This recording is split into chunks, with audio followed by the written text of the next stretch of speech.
Hi guys, I'm Shanice. And I'm Asia. And this is The Rehearsal Period, where we take you from warm up to spotlight. Your behind the scenes pass to all things growth, grit, and glow up.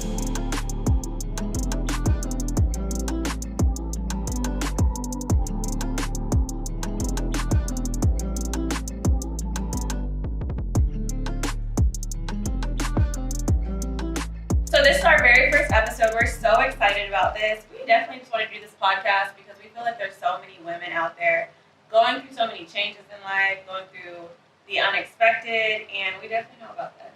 We definitely know about change, unexpected, and life curveballs. Can I talk today? But yeah, we just wanted to start a podcast because why not? Everybody else is doing it. Exactly. Mic it up. Mic it up. Mic it up. All right, so we're going to get into our first segment, the review. So what you been up to, girl? Oh, man. Okay. I have been working like crazy, as I'm sure you can relate.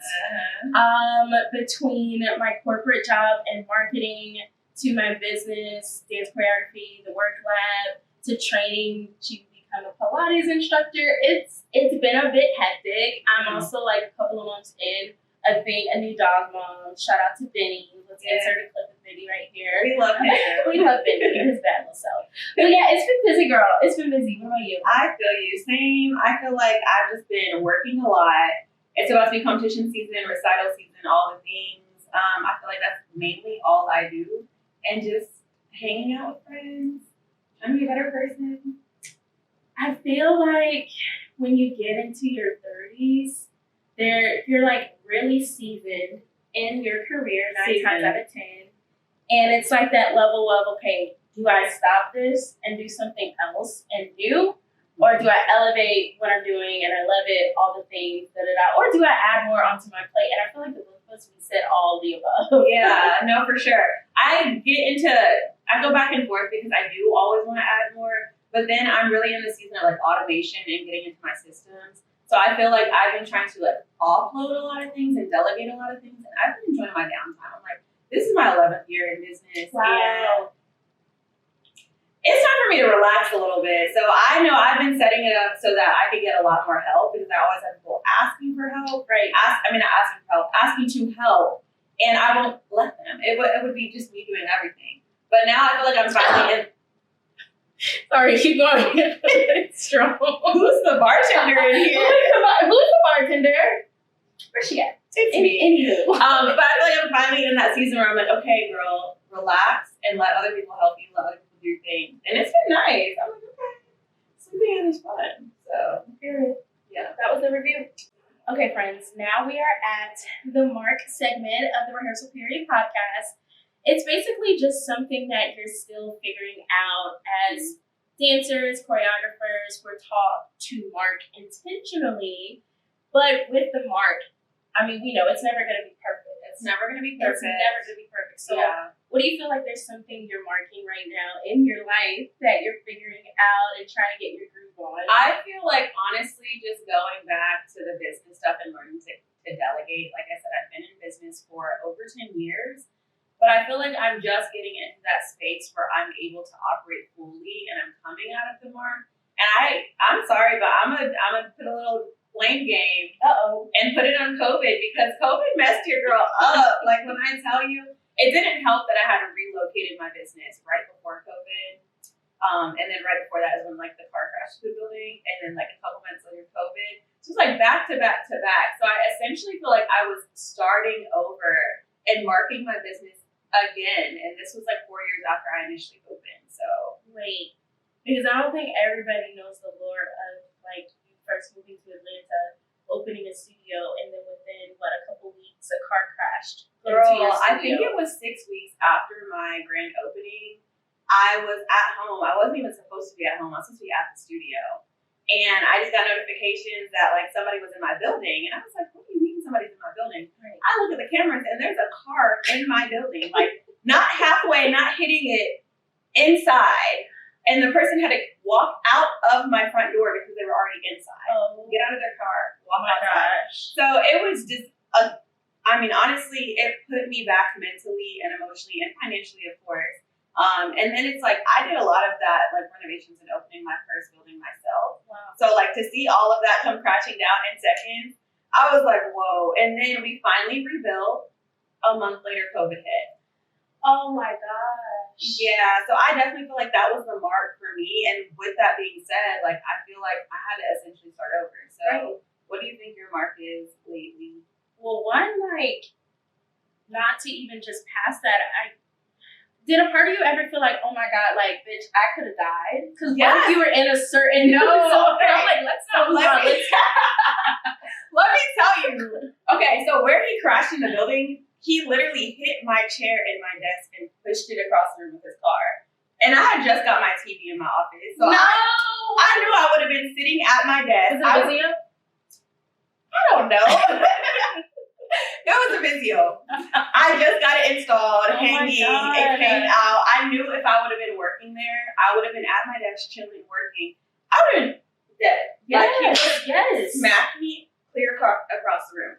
And I was actually supposed to be working, but I had gone out of town the night before. Okay. I came back and I was like, no, it's just sit and chill and relax. And I had to force myself to stay in bed. Like, if you know me, as soon as I wake up, I'm out the bed. I'm getting started with my day. Like, there's no lounging around. So I would have been there sitting in the office when that happened. And I remember, like, saying to myself, I really want to go to work. No, just relax, just chill, just take some time.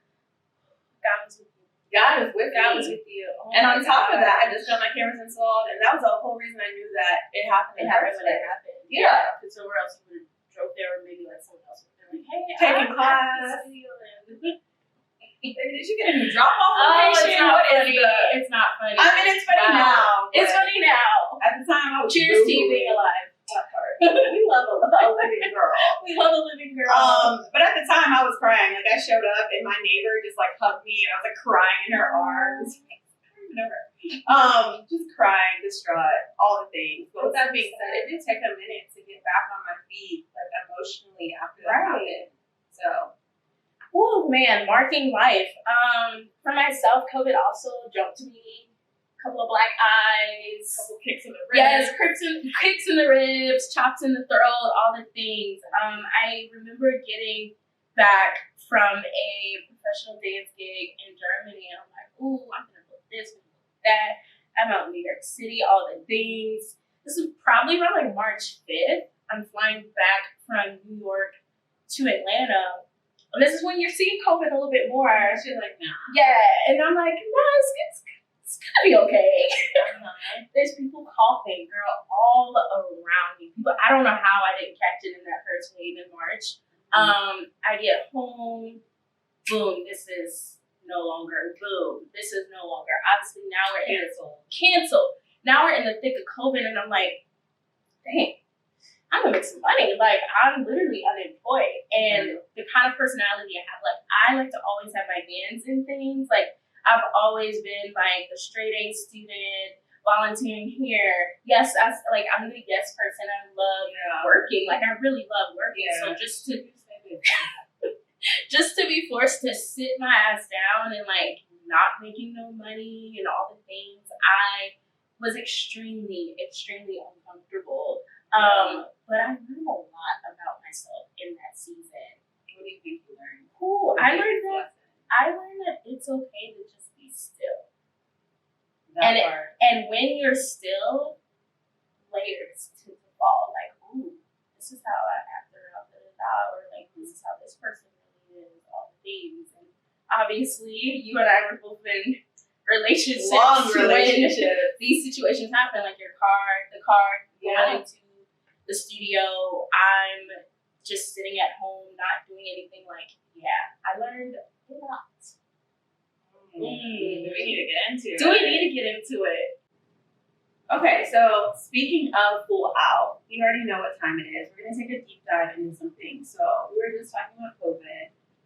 Can you explain how COVID affected you, how it affected your relationships, like all of the things that maybe people don't see? Yeah, I can say, honestly, it's like the telltale saying lately is like COVID made or broke relationships. That part. It broke mine, child. It broke mine. Just having to be still, not do anything, be safe, all the things, like the layers just really tend to fall down. Obviously, both parties are dealing with different types of pressure, maybe from family, financial pressure, all the things. And like, I just noticed, like, I'm like, wow, like, I'm literally very, very unhappy. Set aside me not like working like I'm used to, whether that's in marketing or dance or choreography. I'm like, oh my God, like, I am unhappy with this person. Yeah. And it's not rainbows and sunshines. It's not rainbows and sunshines. And oh, child, yeah, what happened? It's like nothing crazy. It's no crazy beef or nothing. But it was just like, if we did make that step towards marriage, as we were very, very close to that, child, I would have been getting a divorce this year probably. Like, it would have been one of those situations like, dang, y'all just got married and get a divorce. It just takes away all of the distractions, and you're literally just left with your relationship, and you have to just look yourself in the mirror like, is this what I wanted? Am I happy? Can I sustain this forever? Yeah. For 50, 40 years. Yeah. Will I be happy? And it was Can I thrive? And it was a hell no. It was a hell no. So what was your first indication that you were like, there's a problem? Oh, I'd say like just like the arguments. I'm like, oh, this ain't it. Yeah. This is unhealthy. This is not it. And then like just unequally yoked. And that's biblical. Yeah. I would say those two main things. And then I would start to think like, dang, like if we were married, like how would this play out? Like, and obviously like, you know, a divorce is like the worst case scenario. And so I'm like, well, I don't want to necessarily put myself in that position. Mm-hmm. So if I'm already seeing these signs, like it's time to sashay over to the left. Say over here. Exit stage left. And like, obviously that's hard. Yeah. It's unfortunate. You and I both were dang near close to being married. Mm-hmm. So I was actually married, but we like to forget about that. R.I.P. I think I'd be pushing that in the back of my mind. You were there. You were there. Y'all, one time I walked in her studio and like my eyes were a little bit red and her eyes were a little bit red. And it was that like unspoken like, girl, we going through it. So you were married. I was. You were married for how long? Not very long at all. Because 72 days, like Kim Kardashian. I wish. We're pushing like less than a year. Okay. Oh, I mean technically like 3 years, but like less than a year. Because what happened? I was living in bliss. Like I promise you, I was in bliss. I was great. Like of course we have relationship issues. Right. Where hindsight I look and I'm like, oh, that was a pretty big issue. Mm-hmm. But I'm like, okay, we're cool. Like we were trying to have a baby. We had our house. We had our cars. It was great. I found out this man was gay. I found out he was gay. And my world was rocked. I promise you. Everyone's like, you didn't see it coming? No, I didn't. I mean, hindsight, I'm like, but yeah. I'm not so peacefully. Not bisexual, I mean, I didn't ask them questions. I was like, get out of there. Because I don't play those games. I'm sorry. You know, I respect everybody's lifestyle. Obviously, we've both grown up in the dance community. We love all people of all sexualities, but there was deception.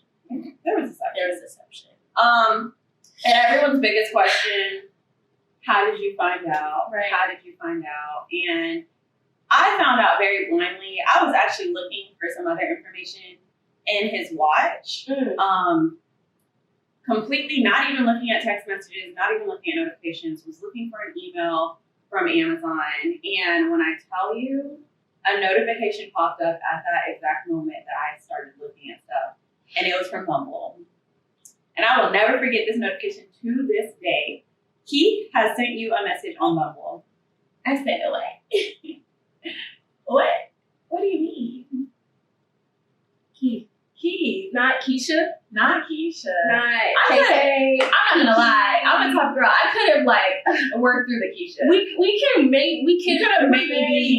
can get through. Keisha messaged you on Bumble. Keith? Girl, it said Keith. It did, and I couldn't even see the message. So at that point, I'm like, Bumble has Bumble friends. Like, this man always talking about how he's my friends.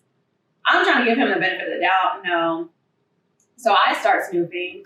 I mean, at that point, you have to. I have to, and I think, I don't think he was out of town, so I don't think he realized that his watch would still update in real time, like what he was doing, his conversations, and all of that. So when I tell you who's out of town for the next 2 days, I was wearing the watch for the next 2 days, and I was like, okay. Started looking at text messages. We done moved the conversation from Bumble to the text. No. Baby, I was in there. I was at the studio teaching, like. No. Again, first position is incorrect. No. So I saw way more than I ever want to see in my lifetime. Pictures, videos, text messages, you name it. And it just broke me to the core. I literally just didn't know what to do. I just kept quiet and was just gathering information for like almost a week. He got back and I had to play nice. Everybody's like, oh my gosh, and the Oscar goes to yeah, because I sleep with a gun right beside me, and everybody's like, and you didn't kill him. I'm like, I don't know, but for me, it would have gave Diary of the Mad Black Woman. Old Helen is gone. New Helen is here. Like, yeah. So that's a lot of self-restraint. It was a lot, and just having the mindset to be like, I have to handle this with care. I did, because I also did not want him to retaliate. So I had to make sure I was in a position of safety first. So I had to make sure that like I had everything set up. I was able to get my stuff out. I was able to talk to my parents, like, hey, I'm coming back home. Right. And luckily I do have really supportive parents that are in the area, and they were like, come on, let's go.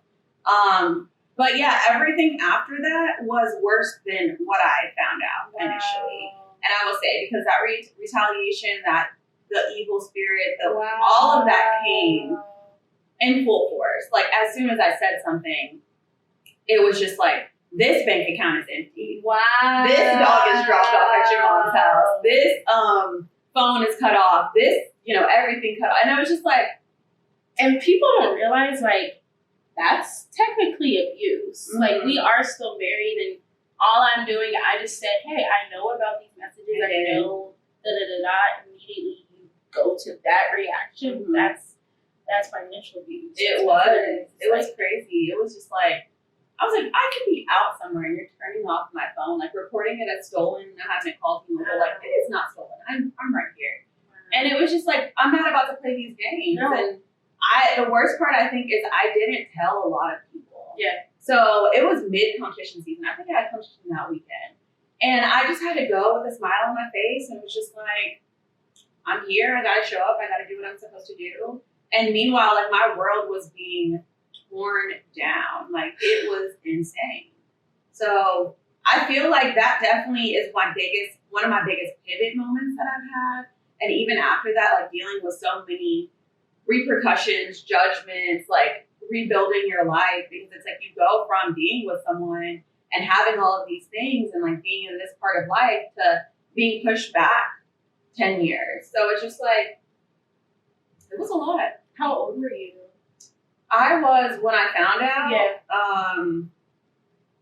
I was maybe 31. Right. Yeah. Okay, so we're early 30s. We're thinking, boom, marry this person a year prior, forever, eventually gonna have kids, all the things, working through like those first like couple years of marriage, kids, all the things, and like, no, nigga, you're gay. You're gay. Like, I was just trying to have a baby with you. Like, baby, this was the longest little week and a half of my life. I was like, please don't let me be pregnant. Oh God. But yeah, and that, I think that is the part of it that was a lot harder than I thought. Like, having to mourn what you thought was about to happen. Absolutely. And the life that I thought I was about to have with this person. and then basically like being knocked down and like having to rebuild and restart and going from a place of I have to restart, I'm upset, to okay, I'm gonna restart, I'm upset, to I get to restart, I get to rebuild my life. And it's like, if you would have asked me even at that time, like there's no way that I had any idea like what was gonna happen with that. And especially because our divorce was so long. It was like 2 years. Like it was I feel like it was almost 2 years, if not more than 2 years, because court systems are just horrible. Like closing out. Yeah. We also live in Atlanta, so like they are backed up. And I that was during the Trump stuff. Yes. And I think some of the repercussions of COVID and like how backed up they got from there carried over to 22, 23, 24, like Jesus. Horrible. And it was like it was a lot, like mentally just dealing with that, but also like the legal part of it. Like I'm done with this. Even afterwards, I'm healed. I'm doing the things that I need to do to move on. But oh yeah, you can't move on because people don't realize. Yeah, you're divorced, but guess what? You can't get certain insurance. You can't get certain like tax benefits. You can't get all of these things because technically you're still married. Wow. You know, even getting a place, like technically if you buy a car, if you get an apartment, if you do anything, if you open a credit card, it is both of yours. So it's like you're just at a standstill and you're just like, gotta thug it out. Like, what's going on? It was difficult. And it's like, on top of that, I'm still having to deal with not being in a place where I'm talking to this person. Yeah. So it's like, I'm trying to do taxes. They're like, what is this person's social? I don't know. What was their income? I don't know. They don't answer my phone calls. I have no idea. Like, I can't even reach out to them to ask. So it's just like, it was such a difficult place to be in. And then I'm still having to run a business, you know, trying to show up. And I remember being in my car, about to walk in the studio, crying, just like tears going down my face, wiping them, putting makeup on, going to teach a class, like to my babies, and then getting it back in the car and just like crying immediately. It was just like so much. But that's another thing, like fitness instructors, dance instructors, teachers, educators, all the things, like you have to leave your problems at the door in order to show up for your class, your students, all the things. And that'd be harder. That is so hard. And like, obviously you had your family, you had your community of friends, but it still feels isolating. Because like, I mean, we don't know anybody else that like, your husband was gay and now I'm divorced, like I'm getting divorced. Like that, it can be very, very isolating. It was. I was joining all the communities, like, Black women going through divorce, but at the same time, they're 50 years old. They're not 30. Yeah. They're not my age. Like my friends, most of them hadn't even been married. Yeah. So it was like nobody knew what was going on. And then on top of that, like from him like turning off that phone, being like, give me this phone back, I'm turning this off. I was like, you can have that phone back, my own phone. Right.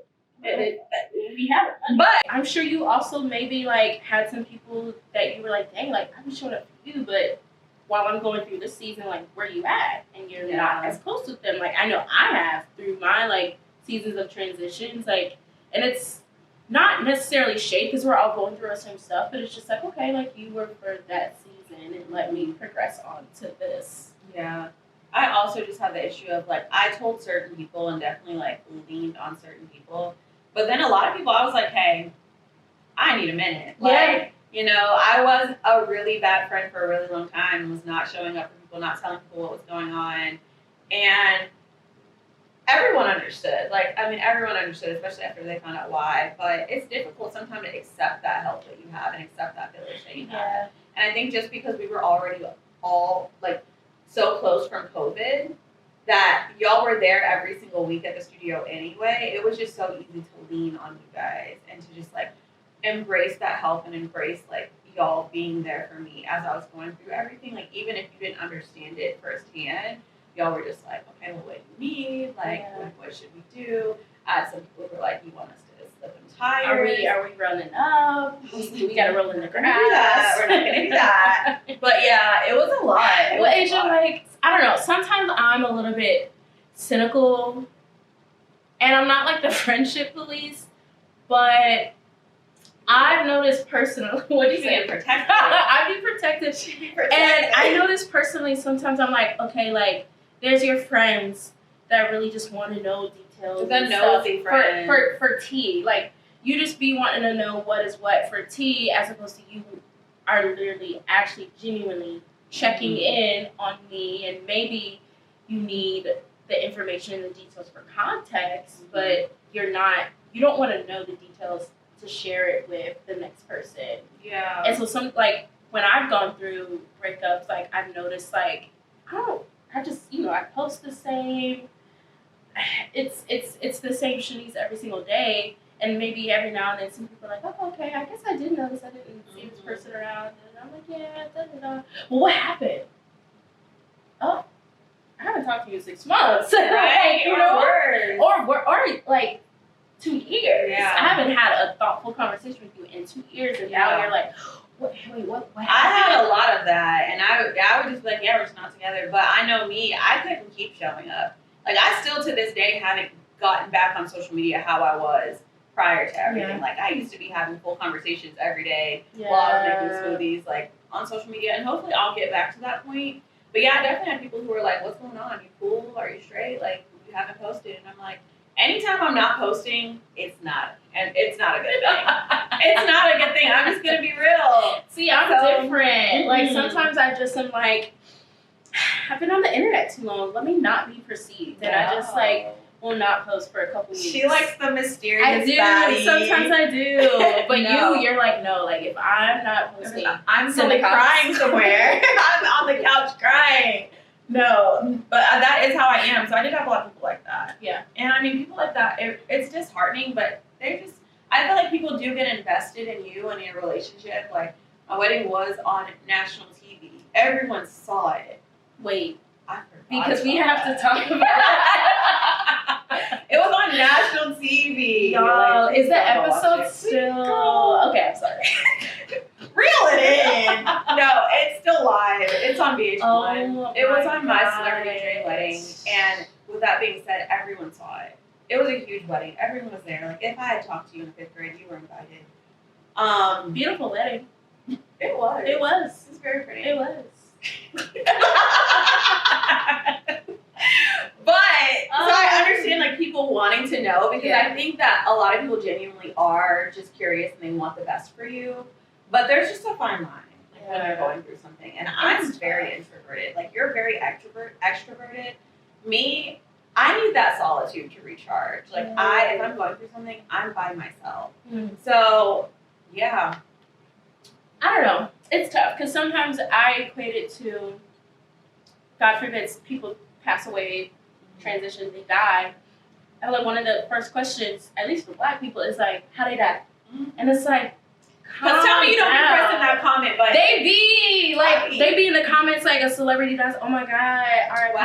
What happened? I'm like, don't even get the pee out. No. Do you need to know? Just send your prayers, send your well wishes. Yeah, that was a lot. It was. That was a lot to share. But thankfully, we're on the other side. We're on the other side. I will say, I mean, since we get into Jesus, I will say, my bishop always said, you're going through something, you need to thank the Lord, because that means you're going through it, you're going to come out the other side. Woo! And we're on the other side, okay? Because you couldn't have told me that I would be like where I am now, in this place, like at this place with my studio, with my friends, 20 times better than what I could have imagined or what I would have had in that situation. Even now, also in a healthy relationship with somebody new, somebody great. He's T. My man. Yes, period. Meg Thee Stallion say, my man. I say that every day because of the guy. Yeah. I would have been settling for sure, going outside. And it's like now I'm at this completely different place, so happy, and such a great relationship, in a space that I absolutely love that just feels like pure peace. And I wasn't even in that. Like, if we had a huge house and it did not feel like peace. It was just like, that's cute. Like, right. That's nice. That's elegant. Right. This is like the most myself that I felt ever. So there's hope on the other side. There's hope on the other side if you're going through something. Yeah, for sure. So I will say, with your situation, what are some takeaways or some pieces of advice that you feel helped you get through your hard times? And some things that you thought maybe would look a little bit differently in your 30s? Because I feel like we all have this idea of what we want, and then if we don't get it, it's almost more of a grieving process than if we had had it and got taken away. Absolutely. So I was in the group of gals that thought like 30s, already married, mid-30s, the boys, the girl is in kindergarten at this point.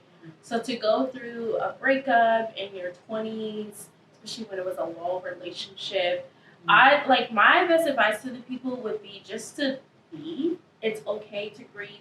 It's okay to be still. And in a sense, COVID helped prepare me for the breakup and just getting to know myself again, being still, all the things.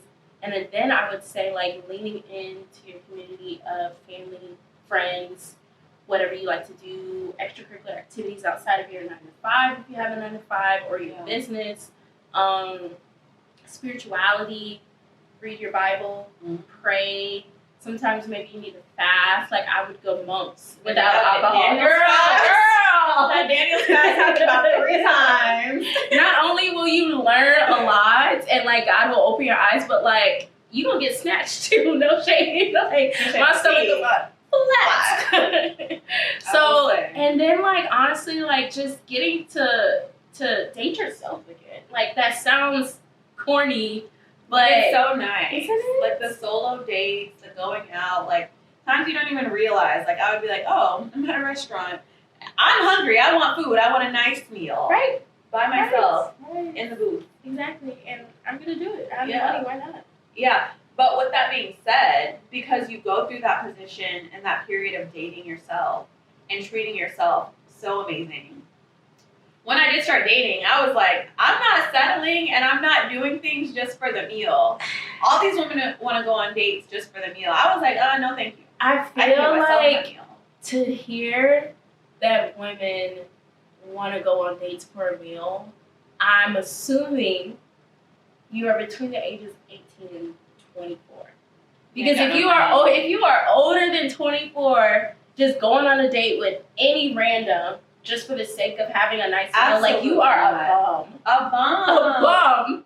Like, can't relate, because I was like, absolutely not. There's nothing that you can do for me that I can't do for myself. Exactly. And if I'm spending time with you, it's because I actually want to genuinely spend time with you. Clock that. But it's like I had to have that period of being by myself because I intentionally